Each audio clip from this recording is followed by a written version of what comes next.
Tik, tik, tik, tik, tik, tik.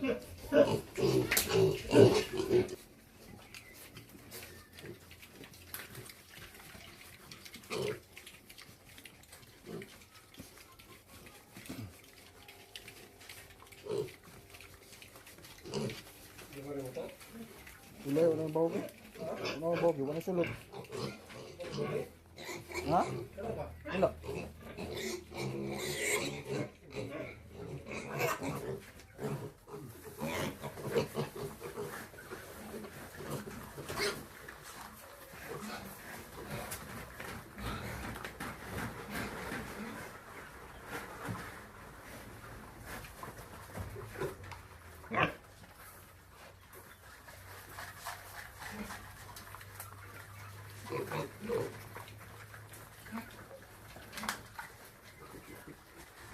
Sa kasako, sarap sa mana.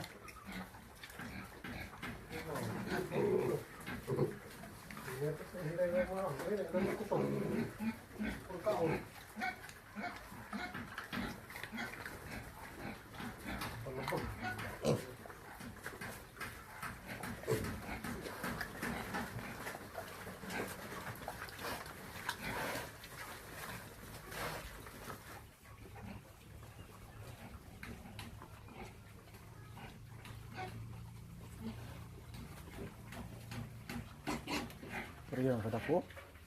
Parehang kadako.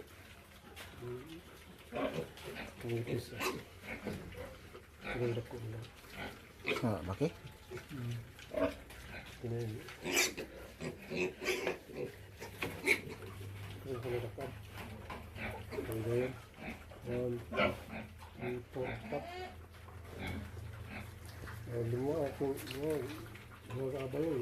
Magandang araw po sa lahat at ngayon nga po ay nawala na po yung mga biik namin sa kanyang inahin.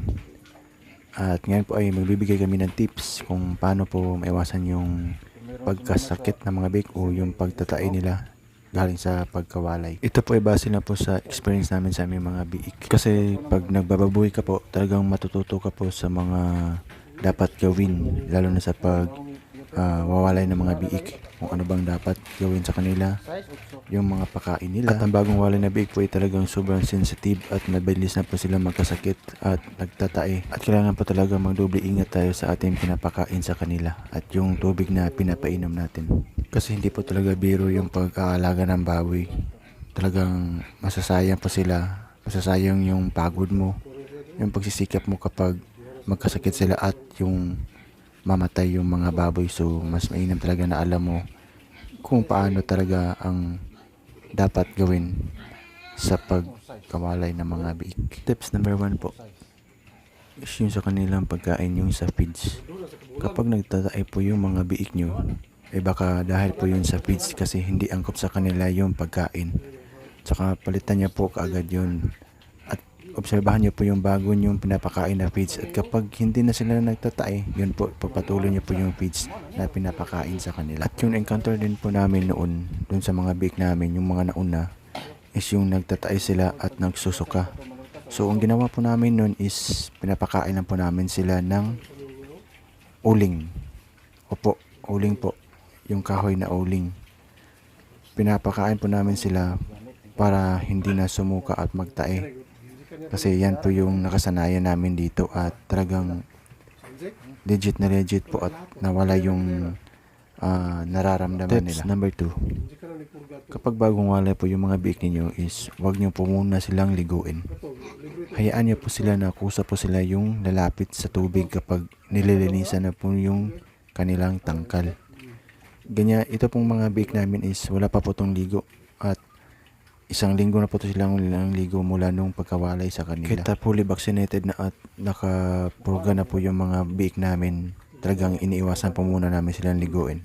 Tips number 3. Kapag magpapalit na kayo ng pagkain na inyong mga biik, for the next stage, halimbawa from freeze starter to starter, huwag nyo munang biglain. Dapat po ay haluan nyo muna ng pre-starter yung starter para hindi mabiglay yung pagkain ng mga biik. Kasi may chances din po na magtatae sila kapag biniglian na po yung kanilang pagkain. So dapat po ganun. i-mix nyo muna ng konti, ng pakunti-konti hanggang sa ma-adapt nila yung feeds na bagong ibibigay niya. Itong mga bagong biik namin na mga walay ay 2 beses na po kaming nagpalit ng kanilang feeds. Kasi yung una po is nagtatay po sila, kaya sabi ni mama palitan daw ng feeds. Kaya yun, pagpalit ng bagong feeds ay talagang di na sila nagtatae. So talagang obserbahan nila lang po yung mga pagkain ng mga biik. At kapag yung mga biik niyo po ay palagi na po talagang nagtatay o nagsusuka, mas mainam po dapat na kumonsulta kayo sa mga technician ng mga baboy. Kasi sila po talaga yung nakakaalam kung ano po dapat gawin pag ganyan na pong mga senaryo.